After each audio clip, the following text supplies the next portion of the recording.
I'm scared. This no documentary. Okay, like through his basically. Naanza darasa la 7, la 8 och du vet darasa la 7. Jag var fortfarande en mtoto liksom. Alltså jag var ett barn och de alltså nilianza shule mpya sijajua så här rules and so on. Och sen det fanns i Japan school party. Like så här påskparty, några party. Och jag är så här, nu tunaanza shule och atafanya party innan tunaenda likizo. Kan jag gå på den? Ja. På riktigt? Hapa lazima ongea Kiswahili na jana. Watu wetu hawajui Kisunaniliu. Hawajui kinini. Really?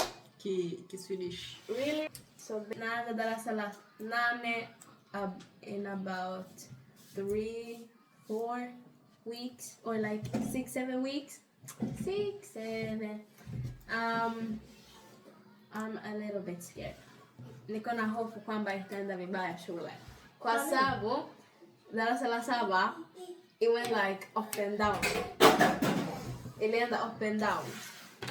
In this grade I want to get up my grades more because I promised my mom, dad, and like the whole family that I will get up my whole grade because I'm not proud of the grades I have right now. I'm not proud at all. And I don't understand why I got a C on English. Like, I should have got more than that because I'm talking English right now. And you heard, and you hear that, that is perfect. Tumeni kwanza mimi naamini mtu kwa mfano ukitamani kitu. Ukiwa na malengo ya kitu. Kama tuseme wewe unasema okay, hili darasa la 8 malengo yangu mimi darasa la 7 nilipata C, lakini hili la 8 nataka nipate A au nataka nipate B. Sasa utafanya juhudi zako zote kwa kuhakikisha unapata kile kitu ambacho umekuwa umejiwekea. Kama unataka kupata A, basi utafanya kile kitu ambacho kitakusababisha wewe kupata A. Utajisomea, utaplan vitu vyako vizuri, yani hautapoteza muda kwa sababu unayo malengo tayari. Mansur, nenda kameta na Jaha. Kwa kila kitu ni malengo. Yale masomo yote ambayo hujafanya vizuri darasa la 7, haimaanishi kwamba wewe huyawezi. Unayaweza. Lakini unajua darasa la 7 ulikosea wapi? Sasa ukishajua darasa la 7 umekosea wapi, yale makosa uliyofanya darasa la 7, darasa la 6, darasa la 8 hautayafanya. Umeshaona? Hautayafanya. Tena unatakiwa darasa la 8 unaenda kumaliza shule ya msingi. Umebakiza darasa moja ili umalize. Na darasa la 9 mna mtihani mkubwa. Kwa hiyo sasa tuko na mitihani ya mathematics, English, Swedish, science, history, geography, na nyingine, Spanish. So tuko na hizi hapa mitihani 6 na hizo kama tukifeli tunarudia darasa la 9 and I can't kurudia.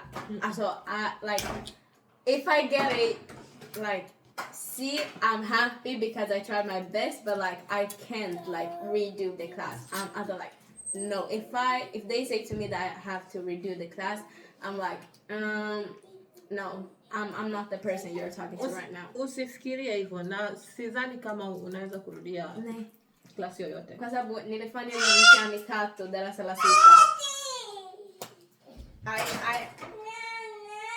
I went mbele. Nilienda mbele, sijaenda nyuma. That's why sijarudia darasa la 6.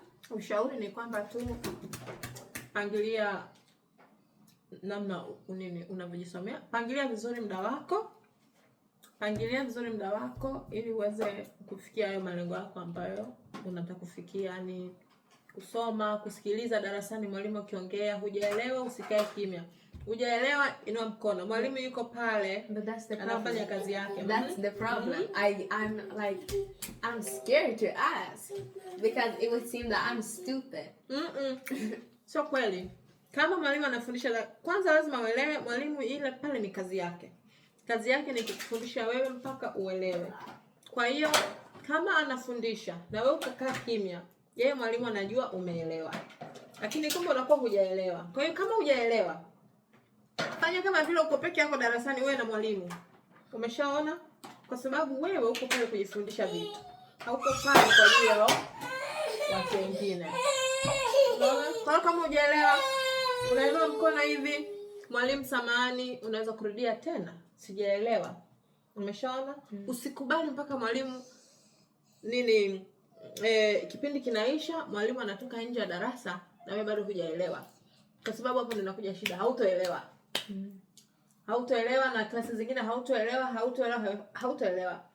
Kwa hiyo usiruhusu kabisa mwalimu kamaliza kufundisha wewe umekaa hivi na hujaelewa chochote, kwa sababu inakuwa shida kwako mkija kufanya mtihani wa lile somo.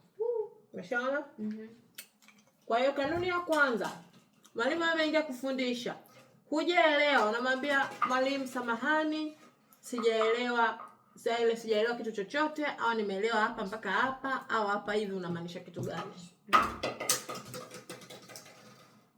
Usieti sijui huyu atanicheka, hakuna kwanza atakaye kucheka. Huo ni woga tu ambao wewe akili yako inakwambia hivyo. Kwa sababu hao ambao wewe unahisi watakucheka wewe ukiuliza swali, ndio hao mnakutana kwenye mapumziko, ndio hao mnakutana nayo sijui kula lunch, sijui yani ni watu ambao mnafahamiana. Kwa hiyo kuchekana hakuna, na nyinyi pale mpo katika kujifunza. Umeshaona? Nyinyi wote pale mpo katika kujifunza, mnaamka asubuhi saa 12 mpaka saa 2 mmefika shule. Lengo haswa ni kujifunza na sio kuchekana. Hakuna atakaye kucheka. Kwa hiyo sisite kuuliza. Hakuna swali la kijinga. Wala hakuna swali ambalo lina maana yoyote. To like put my room like imagination, it went pretty well, and I hope mom and dad will do it exactly the same. At least exactly the same. Inshallah. Tumehamia sasa hivi kwenye nyumba kubwa. Alhamdulillah. Sasa hivi tumepata nyumba kubwa. Zamani tulikuwa tunaishi kwenye nyumba ndogo. Watoto walikuwa hawana nafasi kubwa. Lakini kwa uwezo wa Mwenyezi Mungu, sasa hivi tuna nafasi ya kutosha. So sasa hivi nitaweza kuonyesha nyumba inavyoonekana, kwa sababu kuna vitu vingi vinatakiwa kufanyika kabla. Nafikiri nitawaandalieni namna inavyoonekana sasa hivi na baadaye itakavyoonekana baada ya wao kurenovate. Ni vitu vingi sana vinatakiwa kufanyika kwenye hii nyumba, kwa sababu huyu alikuwa akiishi ndani amekaa karibia miaka 11 sijui 12. Kwa hiyo tumehama, lakini bado nahisi niko hivi. Nahisi kama sijamaliza, kwa sababu ni vitu vingi vinatakiwa kufanyika, na si pia hatuwezi kuanza kupanga vitu vyetu vyote, kwa sababu tunajua wakianza kazi zao tutakuja tena kutoa. Na nafikiri itakuwa tu vizuri. It's so quiet, like we only hear birds. Kule tulipoishi before ilikuwa fujo, like we could hear kids, but here it's like some old place, like for the oldies, like 67 years old, you know. Lakini kula chini kuna sehemu ya kucheza. Kule chini kama watoto wa kina Najwa Najda. Niliona kuna watoto umri wako pia. But I don't know them. Sasa si ndio hivyo inavyokuaga. Unaenda, mnaanza kuzoeana, mnasalimiana. Watakuuliza unaishi wapi, au wewe utawauliza wanaitwa kina nani. Ndio hivyo inavyokuaga. Ni kama vile sisi watu wazima tukianza kazi mpya. Tunaenda pale hatujui mtu yoyote. Kwa hiyo tunaanza kufahamiana polepole. Unataka nini? I will soon start football. I have made my decision. I want to start football again. Inshallah. Unakumbuka siku unaenda kufanya sijui ni football, sijui ni basketball, ukajifunga mwenyewe badala kwenda kujifunga kule unakuja kujifunga mwenyewe. Story time. So basically tulikuwa na practice, And then we were like, I don't know, 15 Kwa hiyo people. Kiswahili kabisa ama? Jaribu. Nee. Jaribu kuongea Kiswahili. Jaribu. So tulikuwa watu 15 na alafu mimi nilikuwa kwenye upande wa A na wale wengine walikuwa kwenye upande wa B. Sasa mimi hiyo siku tulifanya mtihani like nilienda darasa la 4, so hiyo siku I was still a kid and so mimi nilienda darasa la 4 nilikuwa mtundu, like I was like I was that person. And then when I got a little bit older, I thought like, Najat, what have you done? Because people at that time hated me so much, and till today I don't know if they still hate me, but like I don't care. So tulikuwa kwenye basketball practice na nilikuwa kwenye upande wa A, wale wengine upande wa B, na as I said before, I was like this and so on. So that day nilitaka kuonyesha watu wote mimi naweza, mimi sihitaji nyinyi. So nilishika mpira, bounce the ball mpaka nimefika kwenye ile sehemu ya ku shoot. So na shoot mara ya kwanza na I miss. Na shoot mara ya pili na miss. Na shoot mara ya tatu na miss. Mara ya 4 inaenda ndani. Na nilifikiri kwa nini mtu aje kunitoa from like the other team. So kwa nini mtu aje kunitoa? So na shoot mara ya 4 inaingia ndani, mtu alikuwa kwenye team yangu ameni like zungusha hivi, anasema unafanya nini Najat? Yaba nafanya goli elwa. But this is not our goal. And I was like, yes it is. Na alafu naangalia hivi naona the opposite team wanaanza kusema woohoo. And I was like, yeah. And then after that day, everyone like bullied me, but they didn't.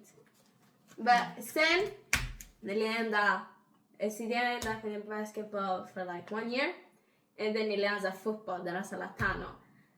That went vice versa. It didn't go so well. But now I haven't been in any sports for 2 years, but I think I want to start football again because I think that's better for me. Much better for me. Like, much better for me. Safi. Ni tu useme unataka kufanya kitu gani. Kwa sababu umekaa hiyo miaka 2 bila kwenda michezo yoyote, ni kwa sababu ulikuwa hujui unataka kufanya nini. Kama unataka basket, kama unataka football, kama unataka ballet, kama unataka gymnastics, kama unataka nini. Kwa hiyo ukishajua unataka nini, utatuambia. Ila najua baba anataka nianze boxing na mama alitaka nianze karate kwa sababu anasema kwa sababu mimi napenda kutembea, like if it's dark it feels peace. Okay, after this I'm going to tell you something about her. It's the most important thing. So mimi napenda kutembea, naenda nje kutembea, na kama naenda nje nabaki a very long hour. Sasa amesema hivi, fikiria unatoka nje unakutana na mtu anataka kukushukua, kukwenda kukutupa same. You need to learn to defend yourself. And I was like, nampiga. Amba kumpiga ya wapi? Dish. And I was like, maybe it would work, but like maybe not because he's like older, taller, and I'm like 152 centimeters and I'm a girl, so I've like thought about that. Okay, story time about her. So basically, if you're going to live with her, you need to know that she's going to put like document hapo ingeska Kiswahili.